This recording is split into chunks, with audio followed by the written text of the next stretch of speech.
La ignorancia universitaria es inabarcable. Una de sus infinitas manifestaciones es la creencia sostenida, reiterada, repetida incesantemente, defendida con arrogancia y postulada en las redes sociales también, incluso, donde cualquiera es maestro, cualquiera con un seudónimo y 4 tecnicismos se convierte en un maestro, seguido por pobres botarates y almas de cántaro que le hacen preguntas. Bueno, pues en redes sociales yo he visto defender esta creencia en que Ortega y Gasset acuñó la palabra efebocracia. Y alguien predicaba, esto de efebocracia es una idea que tuvo Ortega y Gasset, uno de sus numerosos neologismos, y quiere decir esto y lo otro, y todo el mundo le hacía preguntas. En España, ese bulo, ese burdo rumor de que Ortega y Gasset acuñó el término efebocracia, lo difundió el diario ABC, decano de la prensa madrileña, creo que, pero en realidad, claro, el decano de la prensa española sería el Norte de Castilla. Bueno, pues ABC en el año 2015, extendió esta especie absurda de que efebocracia era un neologismo de Ortega y Gasset. Y todo el mundo lo repitió sin cogerse, vamos, ni ver ni por el forro un libro de Ortega y Gasset. Y así estamos. Pero es que en Estados Unidos esto les da igual. En América, no en América como sinónimo de... bueno, no tengo ni idea de qué dirán en Estados Unidos. El caso es que en Iberoamérica hay muchos que sostienen, no solo en Venezuela, sino en otros muchos países, que efebocracia es un término acuñado por Ernesto Máiz Vallenilla. Pues igual, lo estoy buscando en inglés, que es algo que no se me había ocurrido. Está en el Wiktionario, pero no dice... Pero vamos, ¿cuál es el verdadero origen de la palabra efebocracia?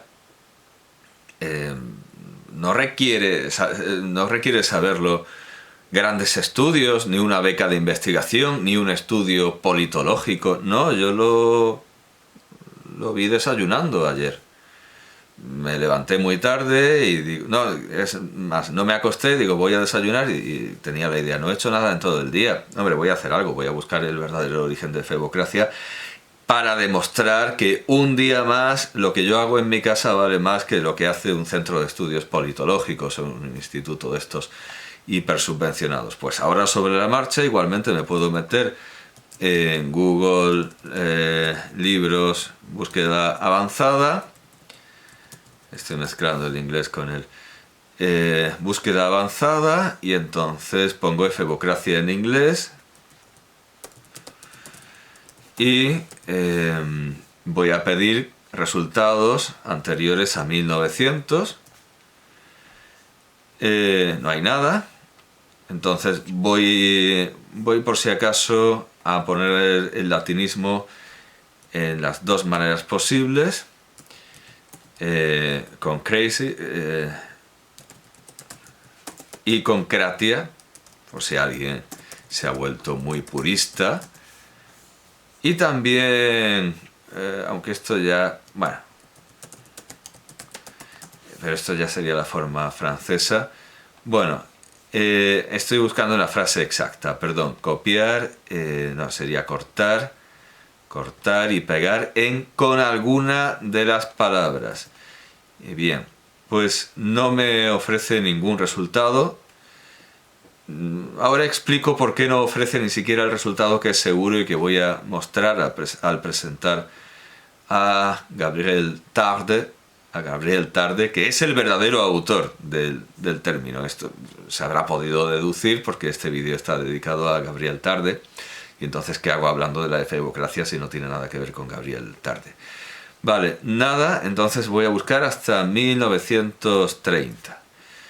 Bien, pues en 1904 ya lo tengo en inglés. en 1904 lo tengo en inglés. Ars Quatuor Coronatorum, being the transactions of the... Bueno, ahora vemos qué es. Transacciones de la logia de los 4 coronados. Vaya, es una...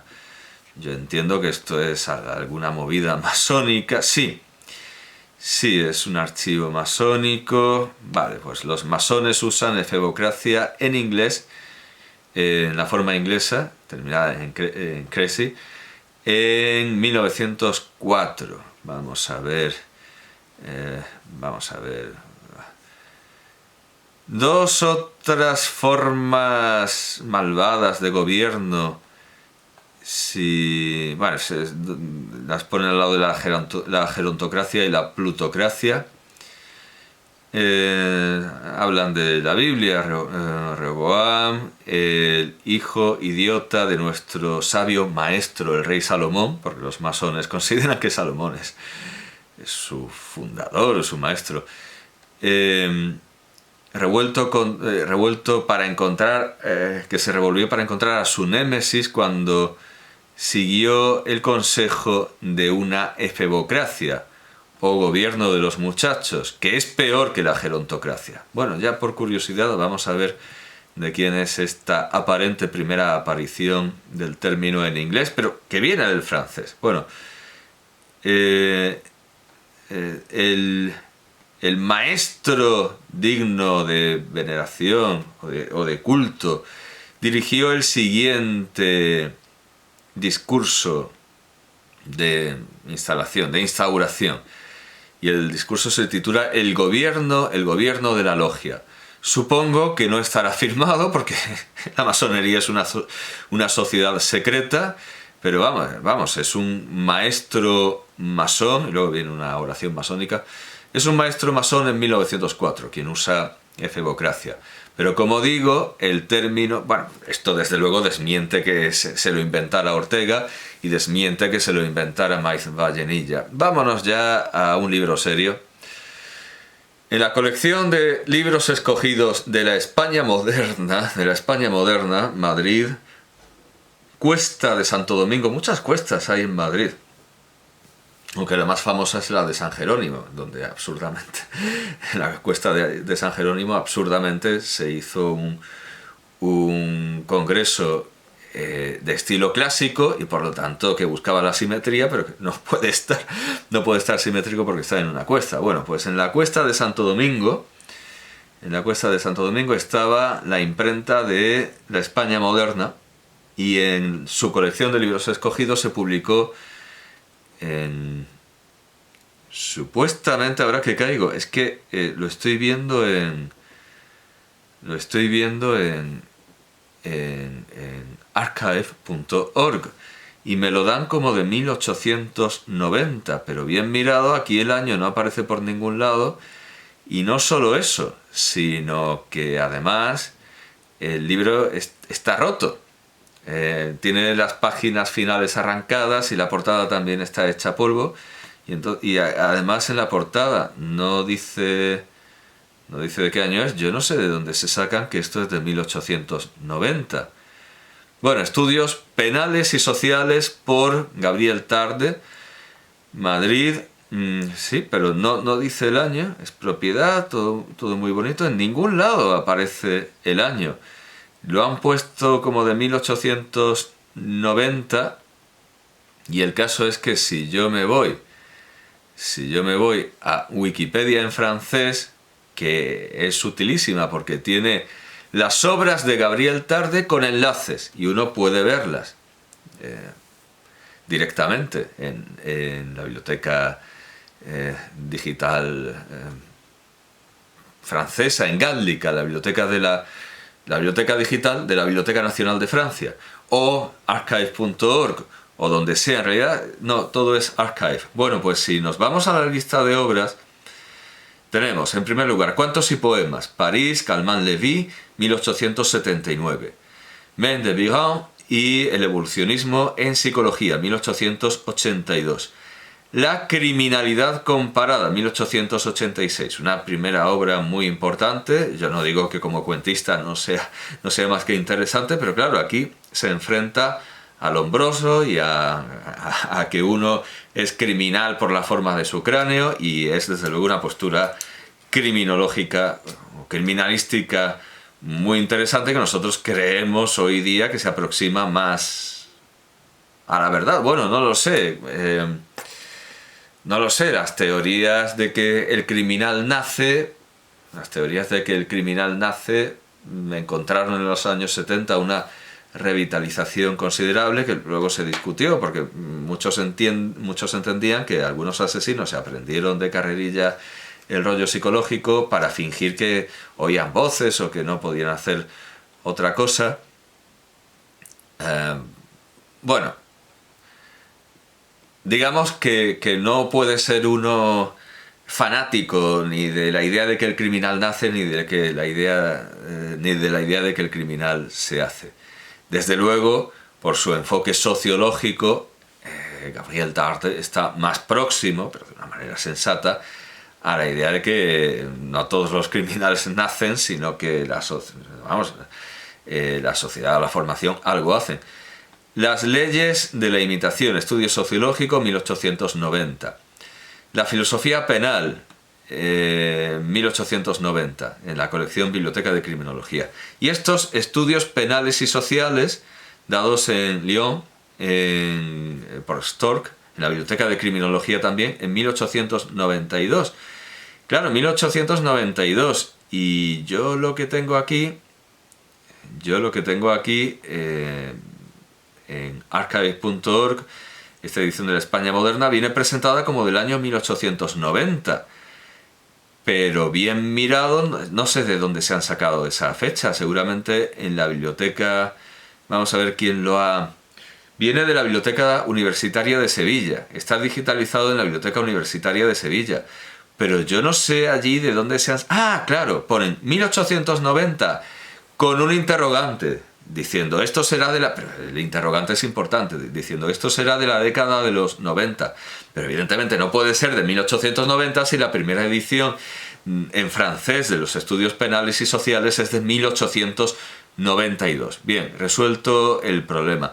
En cuanto al problema de por qué no aparece Febocracia en francés en Google Libros antes de 1900, estando clarísimo que aparece en Gabriel Tarde, es porque el escáner no ha reconocido la cursiva. No ha reconocido la cursiva con la que, como neologismo que es, aparece la palabra efebocracia. Bueno, pues esta primera aparición de la palabra efebocracia ocurre en el primero de los estudios penales y sociales. Todo esto es una colección de artículos publicados en diversas fuentes, con lo cual, desde luego, la fecha de la creación de la palabra efebocracia se remonta mucho más allá, del 1925, 26 o 27, que atribuyen los admiradores de Ortega a la creación de esta palabra por el maestro de la Escuela de Madrid.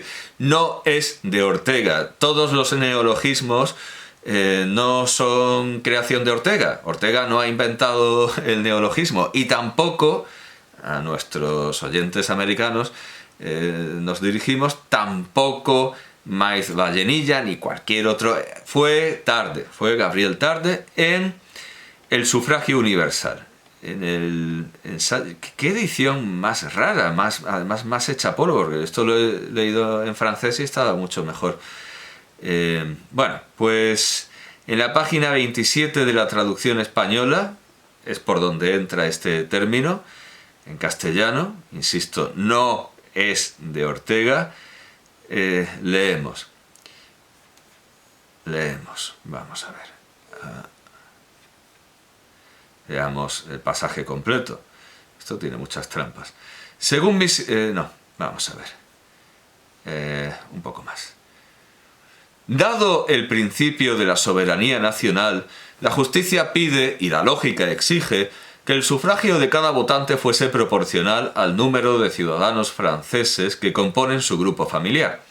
Ahora bien, los 7.520.200 y los 800 o 900.000 viudos con hijos menores, cifra aproximada, representan a 7.503.350 mujeres casadas, más 8.475.400 solteros menores de edad, a saber, 10.110.600 solteros, menos 1.635.200 solteros mayores de edad. Casi el mismo número de solteras menores. El total, por tanto, se eleva a 24.450.150 personas. Bueno, dice, a personas. Tal es la inmensa población que pesa sobre los 8.300.000 padres de familia. Según mis ideas, estos tienen, pues, derecho a 32.700.000 votos. En otros términos, su importancia política es exactísimamente 16 veces mayor que la de los 2 millones de célibes masculinos y viudos sin hijos que hoy les ponen en jaque tan a menudo. Es verdad que, según mi sistema, habría que añadir... Claro, todo esto además es un precedente de Starship Troopers, del sistema del discurso del Mayor Reid en Starship Troopers de Heinlein, porque las primeras palabras son las primeras palabras, o bueno, al menos las primeras palabras de este resumen, claro, del resumen. El sufragio universal tiene un gran mérito, funciona. Su fuerza consiste en reputarse expresión pura y completa, infalible e indiscutible de la soberanía nacional, dogma embustero y necesario de la edad moderna. Pero ¿está conforme con la opinión y la voluntad del país? ¿Las traduce con suficiente fidelidad o por lo menos de una manera aproximada? Las 4/5 partes de la nación no votan. Permanecen extrañas a la consulta numérica de la nación. Esto es un resumen de lo que va a ser el discurso. Las mujeres y los menores debieran votar. La negativa a incluirlos en el escrutinio es la manifestación de un instinto bárbaro, del derecho del más fuerte, que debe ser rechazado por el progreso de la civilización. Las mujeres y los menores de edad votarían por medio de un mandatario legal. La cuota electoral del celibato masculino debiera ser la 16ª parte, mientras que es la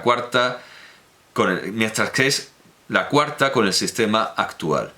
¿Por qué es injusto que el voto de un padre de familia que encarna en sí 3, 4, 5, 10 cabezas diferentes no tenga más valor que el de un célibe de 21 años y pueda ser neutralizado por este?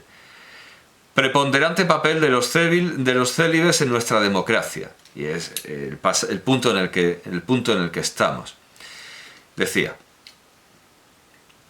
es verdad que según mi sistema habría que añadir a estos los 2 millones de solteras y viudas sin hijos menores que votarían también, pero en cambio 800 o 900.000 viudas con hijos vendrían a reforzar las filas de la mayoría, y la paternidad, la maternidad y el matrimonio no dejarían aún de contarse por 8 veces más que el celibato. Así pues, la cuota electoral del celibato masculino debiera ser la 16ª parte, y es la cuarta. Ya se ve con qué injusticia se beneficia. Pero la nación lo sufre, y lo sufrirá a largo tiempo, según me lo temo. Si no cuidamos de ello, iremos a parar a una efebocracia o a una celebocracia, tanto más peligrosa. Ya digo esto, el escáner en francés no lo reconocía, porque no reconocía no ya la palabra, sino la cursiva, como pasa algunas veces en textos en alemán con letra gótica.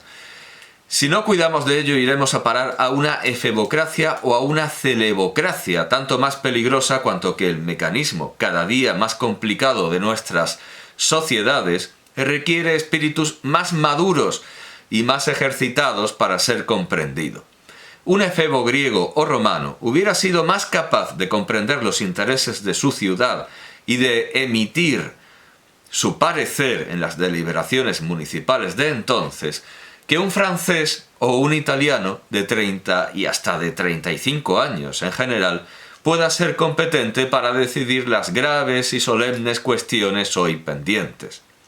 Sin embargo, por la más chocante de las antítesis, Los antiguos se entregaron exclusivamente a los viejos, a los patres familiae, bueno, en realidad sería familias, por ese arcaísmo absurdo, el poder público, y nosotros preparamos el advenimiento de los efebos.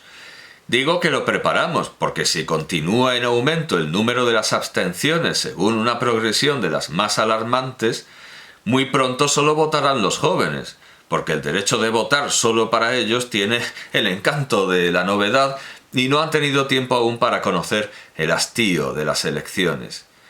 ¿Y cómo extrañarse de que este hastío pese sobre nuestros mayores? Entre otras causas, hay una que se ha hecho mal en no señalar. Un funcionario se disgusta de su carrera cuando desespera de ascender en ella.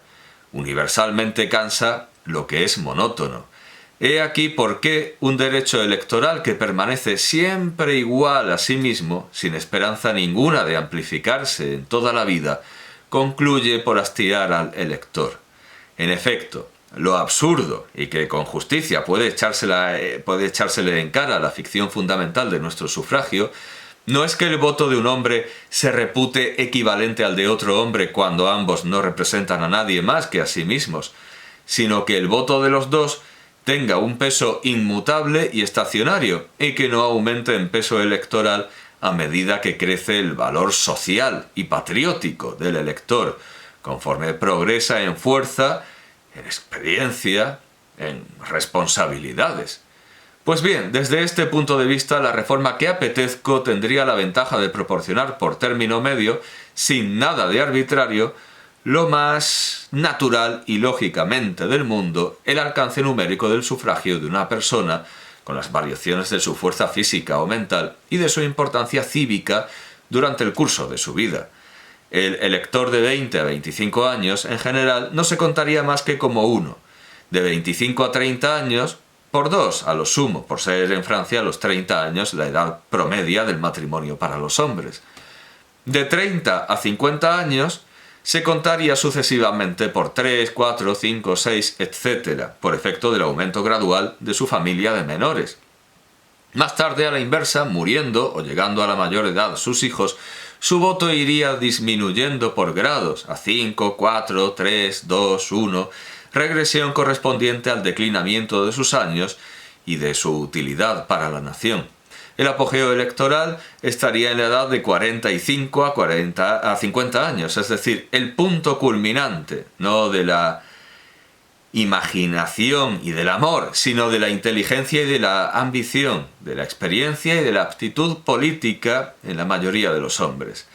Ya se ve, pues, que en este proyecto no se trata de restaurar una gerontocracia. Los viejos representarían en él un papel cortísimo. Es decir, todo esto lo resumen muy bien los Simpsons, cuando Lisa Simpson dice «soy pequeña, nadie me hace caso», el abuelo Simpson dice «soy viejo, nadie me hace caso», y llega Homer y dice «varón, no sé si blanco, varón de 40 a 45 años, todo el mundo me hace caso», y para demostrarlo saca una caja de nueces con chicle, juntas por fin, porque ha sido una sugerencia suya, una sugerencia plenamente estúpida, y como es un varón blanco, adulto, de 40 a 45 años, efectivamente todo el mundo le hace caso. Más allá de lo evidentemente distópico que tiene este ensayo, incluso el aspecto satírico involuntario que pueda tener este ensayo, indudablemente